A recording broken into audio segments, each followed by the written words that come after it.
What's up guys, it's Lord Botha here with another video, and Tales of Kenzera Zhao, a little known game from a little known studio, Surgent Studios, has performed so terribly that it's driven the studio into collapse. Tales of Kenzera Zhao developer Surgent Studios puts entire games team on hiatus due to lack of funding. All games employees on notice for redundancy as developer seeks partner for next prototype. This comes from GameIndustry.biz, and you heard it right. Not only is Surgent Studios having to lay off their entire gaming team because of the poor performance of Tales of Kenzera Zhao, they've now been forced to essentially do a beg session to get their next game up and running. Surgent Studios has put its entire games division on hiatus as it struggles to secure funding, placing an unknown number of staff at risk of being laid off.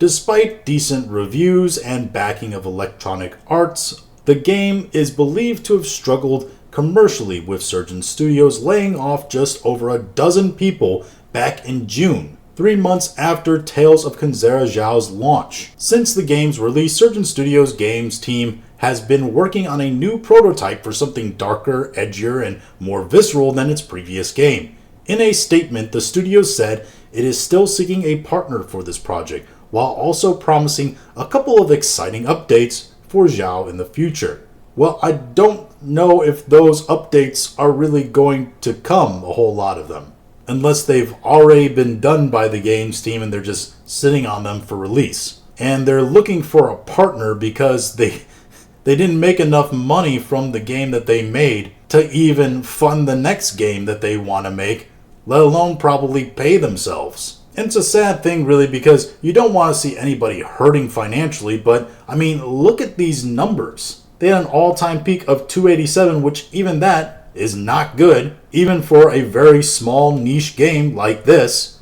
which I'll admit, this is a small niche game that was never going to do huge numbers, sure. But a 24-hour peak of 9 and 5 players playing right now, that's not good. And the 24-hour peak, I think yesterday, was like 10. I mean, look at these numbers here from just October 14th on. You got 11, you got a high here of 9, 7, 10, 9 again. I mean, 12 people were laid off from this company, and those 12 people are obviously not even playing their own game. What does that say about the performance and belief in this product? And this is yet another game that we were told was made for the modern audience. It was affiliated with Sweet Baby Inc. They helped write the story and did consulting on this game, injecting wokeness and DEI, and from what I can tell just by the art, probably the whole game is about wokeness and DEI at some level. And yes, like I said, this was a small game, was never probably going to do gangbuster numbers, but look at all the failures that are being stacked up. Unknown 9 Awakening that just came out is going to be an absolute failure. Flintlock that came out, absolute failure. Concord, absolute failure. The worst financial failure in all of gaming history probably. You go back to previous years, Suicide Squad killed the Justice League, and on and on and on. There are so many of these games that are affiliated with woke consultation companies like Sweet Baby Inc. And every game that they churn out that has wokeness and DEI and all that stuff put into it, on top of typically a buggy release and bad mechanics, which a lot of people can get over if, you know, the story is good and the characters are good to some extent, right? But every game they've consulted on and ruined the game even further with their stories has been absolute disasters. And the interesting thing is the modern audience that these games are supposed to be for, right?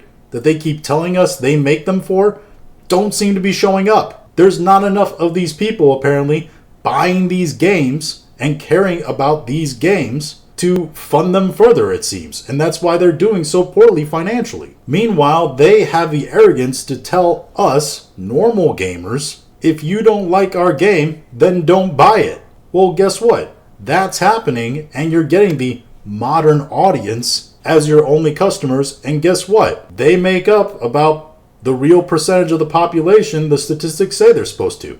About 1/10 of 1% of the gamers. Just like they're about 1/10 of 1% of society. It's not a sustainable model. And they're going to keep releasing failure after failure until they learn this lesson, while other companies that have learned this lesson are going to be making money hand over fist and become the new juggernauts of this industry. But those are just my thoughts on all this. If you have your own thoughts, go ahead and leave them in the comments.